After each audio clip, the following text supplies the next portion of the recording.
দেশের ভেতর Saint Martin পর্যটকদের সবচেয়ে আকর্ষণীয় গন্তব্য। বঙ্গোপসাগরের এই প্রবাল দ্বীপ নিয়ে নানা সময়ে আলোচনার টেবিলে উঠে এসেছে।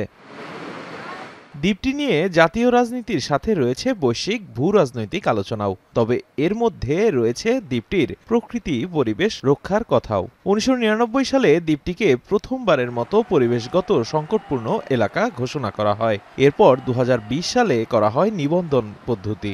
সেই অনুযায়ী প্রতিদিন ১২৫০ জন নিবন্ধন দেয়া হলেও তা কমে পরবর্তীতে ৮৮২ জন করা হয়। ২০২৩ সালের হিসেব অনুযায়ী দ্বীপটিতে ভ্রমণ করেন ২,৩০,০০০ পর্যটক। জীববৈচিত্র্য রক্ষায় এবার যুক্ত হচ্ছে একবার ব্যবহারযোগ্য প্লাস্টিক নিষিদ্ধের সিদ্ধান্ত। সোমবার সচিবালয়ে বিগত সরকারের আমলে সিদ্ধান্ত হলেও বাস্তবায়ন না হওয়া এই সিদ্ধান্ত বাস্তবায়ন করতে অংশীজনদের সাথে আলোচনায় বসছেন বন, পরিবেশ ও জলবায়ু মন্ত্রণালয়ের উপদেষ্টা। সেন্ট মার্টিনের পাশাপাশি কক্সবাজার, সুন্দরবন ও হাওরেও এই সিদ্ধান্ত কার্যকর দ্রুতই শুরু করা হবে বলেও জানান তিনি।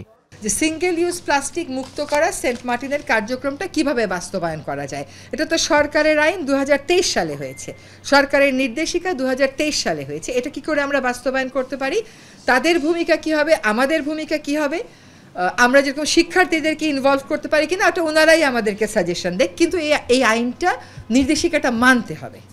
এখন যদি তারা বলেন যে না, একদিনে সব আমরা মানতে পারবো না, আপনারা আমাদেরকে এইভাবে পর্যায়ক্রমে যান, সেটাও তাদের সাথে কথা বলে আমরা ঠিক করব, কিন্তু মানতে হবে।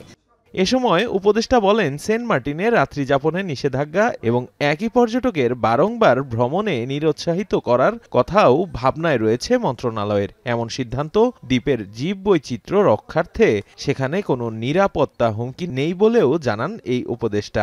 সেন্ট মার্টিন দ্বীপটা বাঁচুক, এটা আমাদের জন্য বাঁচুক, পরবর্তী প্রজন্মের জন্য বাঁচুক। আমি চাই সেন্ট মার্টিন দ্বীপটা সকলেই দেখুক, কিন্তু একই লোক ৫ বার না যাক। আমি চাই সেন্ট মার্টিন দ্বীপটা একটা কোলাহল মুক্ত দ্বীপ হোক। অন্যদিকে পরিবেশ দূষণের আরেক অনুষঙ্গ ইটভাটা নিয়েও কথা বলেন উপদেষ্টা। দেশে মোট ৭,০৮৬টি ইটভাটা চালু আছে। এর মধ্যে ৪,৫০৫টি ইটভাটার পরিবেশ ছাড়পত্র নেই। এই ইটভাটাগুলোর বিরুদ্ধে ব্যবস্থা নিয়ে নতুন আর অনুমোদন দেয়া হবে না বলেও জানান তিনি। নতুন করে আর কোনো ইটভাটার অনুমোদন আমরা দিব না। ইটভাটা মালিকদের সাথে আমরা বসেছি, তারা আমাদেরকে সম্মতি দিয়েছেন যে তারা সহায়তা করবেন ৩৫০০ মতন অবৈধ ইটের ভাটা বন্ধ করে দেওয়ার জন্য। দেবরাজ দেব, এখন, ঢাকা।